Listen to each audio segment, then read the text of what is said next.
নমস্কার। কবি সুভাষ মুখোপাধ্যায়ের কবিতা জননী জন্মভূমি।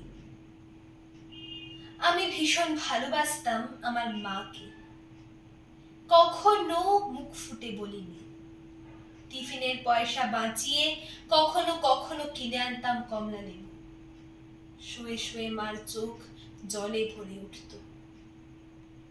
আমার ভালোবাসার কথা মাকে কখনো আমি মুখ ফুটে বলতে পারিনি। হে দেশ, হে আমার জননী, কেমন করে তোমাকে আমি বলি? যে মাটিতে ভর দিয়ে আমি উঠে দাঁড়িয়েছি, আমার দুহাতের 10 আঙুলে তার স্মৃতি। আমি যা কিছু স্পর্শ করি সেখানেই হে জননী তুমি, আমার হৃদয় বীণা তোমারই হাতে বাজে। হে জননী, আমরা ভয় পাইনি। যারা তোমার মাটিতে নিষ্ঠুর থাবা বাড়িয়েছে, আমরা তাদের ঘাড় ধরে সীমান্ত পার করে দেব।